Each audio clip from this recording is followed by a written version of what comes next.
Buka.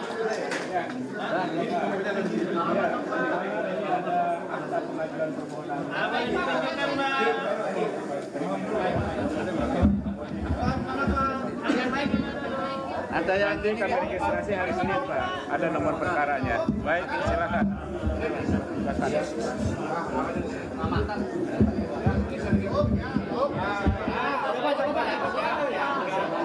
Pegang. Aku.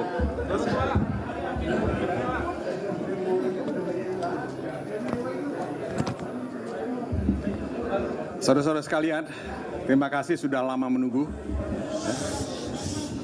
Tapi alhamdulillah pendaftaran permohonan PHPU Paslon 03, Pak Ganjar dan Pak Mahfud sudah selesai.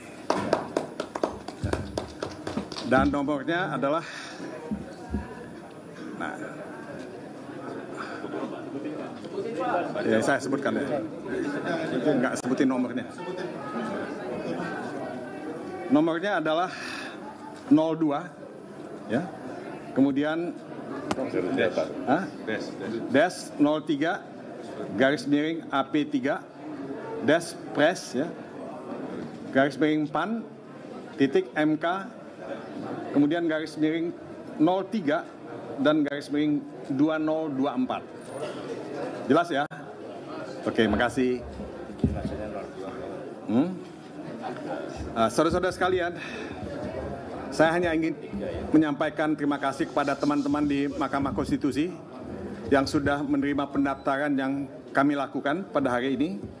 Memang masih ada bukti-bukti yang belum, ya, kami ajukan, tapi malam ini insya Allah kita akan lengkapi bukti-bukti yang belum sempat, ya, kita binding, ya, belum sempat kita bundel pada hari ini.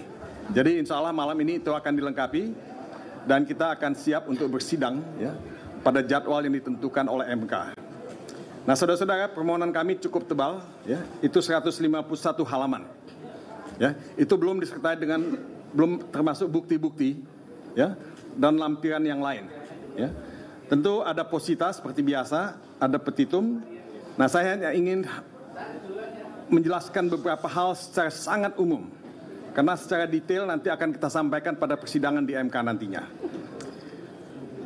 Pada intinya, seperti juga sudah diungkapkan di media, kami meminta diskualifikasi kepada pasangan Paslon 02 yang menurut hemat kami, ya, telah didaftarkan dengan melanggar ketentuan hukum, ya, dan etika. Dan itu sebetulnya sudah dikonfirmasi oleh MK-MK dan terakhir oleh DKPP. Ya. Tapi saya tidak ingin detail mengenai hal ini. Saya hanya ingin memberikan semacam apa ya, ya, indikasi. Ya. Kemudian juga tentu karena ada diskualifikasi, kita juga memohon pemungutan suara ulang di seluruh TPS di Indonesia. Jadi bukan di satu tempat atau dua tempat, tapi di seluruh Indonesia. Dan tentu kami juga meminta kepada MK untuk membatalkan keputusan KPU yang kita sama-sama dengarkan beberapa hari yang lalu. Dan memerintahkan KPU untuk mengadminister, menyelenggarakan pemilihan pemungutan suara ulang seperti yang kami minta. Nah, saudara-saudara, ini intinya yang kami minta. Tapi saya ingin mengajak teman-teman untuk melihat apa sih sebetulnya persoalan yang kita hadapi.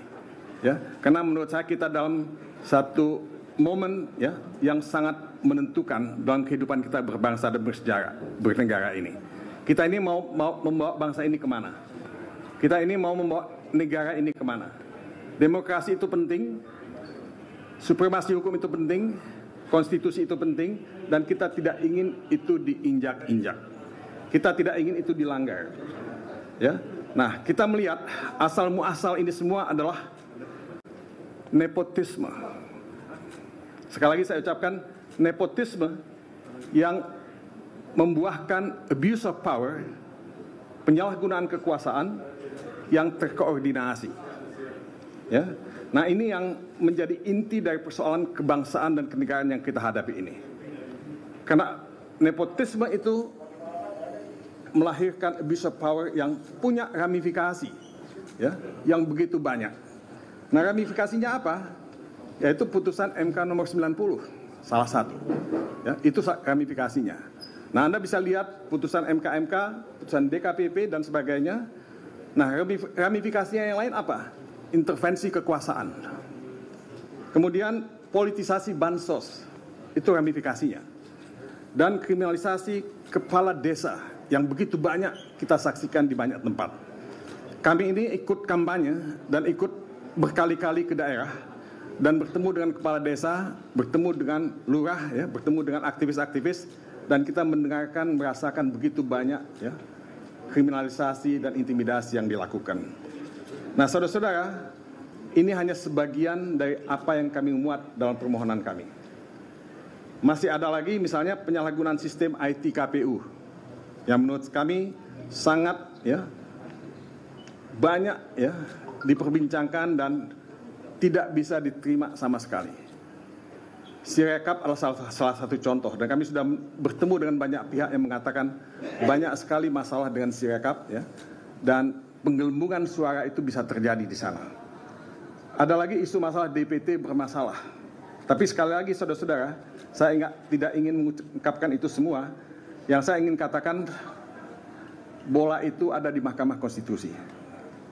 Bola itu ada di Mahkamah Konstitusi, dan MK itu adalah guardian of the Constitution. Sebagai guardian of the Constitution, MK itu mesti melaksanakan konstitusi, MK itu mesti melaksanakan hukum, mesti menegakkan demokrasi. Dan MK diuji apakah dia akan bisa bertahan sebagai Mahkamah Konstitusi atau akan menjadi kepanjangan tangan kekuasaan. Ya. Nah, saya kira sih terpulang kepada MK untuk membuktikan dirinya di panggung sejarah Indonesia. Saudara-saudara, ini beberapa hal yang saya ingin sampaikan. Ya. Tentu kalau saudara bicara mengenai tujuan kami, ya, tentu kami ingin memenangkan, ya, seperti pada Pilpres, ya, karena kami yakin kita punya dukungan pemilih yang cukup banyak. Saya tidak pernah percaya bahwa dukungan terhadap Ganjar dan Mahfud pada level seperti sekarang ini. Kalau saya mendengar denyut nadi antusiasme dari masyarakat yang kita datangi setiap saat di daerah. Tapi saya tidak ingin, ya, mengungkapkan, ya, banyak hal, karena buat saya, bagi mereka yang datang ikut kampanye, itu obvious mereka akan merasakan denyut nadi itu. Jadi ini yang akan kita bawa ke MK. Tapi sekali lagi persoalannya saudara-saudara, ini tidak semata-mata soal Ganjar dan Mahfud. This is not a matter of winning or losing. Winning is important, ya. Losing, we are willing to lose kalau itu fair, kalau itu adil. Karena asas pemilihan umum kita itu kan langsung, umum, bebas, rahasia, jujur, dan adil. We don't want to lose kalau itu tidak adil dan tidak fair. Ya. Jadi saudara-saudara, buat kami pertaruhan yang paling besar dari apa yang kita lakukan di MK ini adalah bagaimana kita menyelamatkan demokrasi, bagaimana kita menyelamatkan masa depan negeri ini, bagaimana kita menyelamatkan Indonesia. Ini yang kita ingin lakukan. Karena semua kalian masih muda-muda, ya, kalian punya masa depan. Dan apakah kalian mau punya masa depan yang tidak demokratis? Menurut saya enggak. Apakah kalian mau punya masa depan yang tidak, ya, ada supremasi hukumnya? Juga tidak. Jadi tantangan kita bersama-sama adalah membangun Indonesia yang lebih baik buat anak cucu kita. Mungkin saya berhenti sampai di sini. Kita akan berjumpa di pengadilan. Tapi sebelum saya menerima tanya jawab dari Anda, mungkin ada yang lain yang ingin menyampaikan. Cukup pertama. Cukup. Pak Astom. Oke, kalau gitu kalau ada pertanyaan 1, 2, 3, ya. Setelah itu kita akan buka puasa nih. Tapi nggak apa-apa, 1 atau 2. Silakan. Udah cukup ya? Oke, makasih ya. Makasih.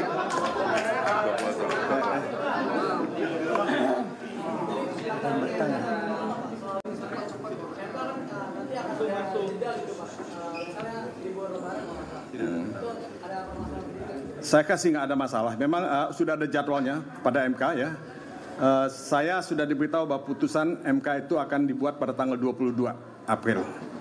Pada tanggal 27 itu sidang pertama, 27, 28, 29, 30, ada 31 nggak?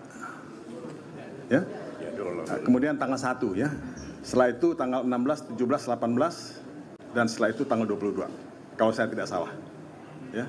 Oke? Soal saksi Pak, saksi disiapkan dari mana saja dan sebelumnya kan di konten juga Bapak sempat menyebutkan kalau ada intimidasi kepada saksi-saksi. Nah bagaimana dari tim Benjerol ini mungkin apa ya, menyiapkan perlindungan untuk para saksinya?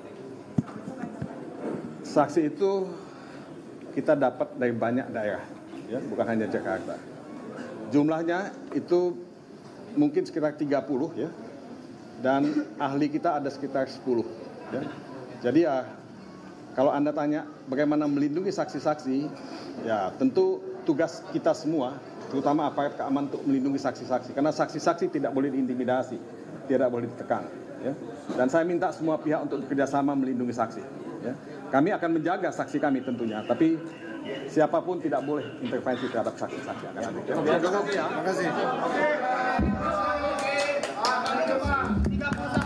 Cukup. Andi.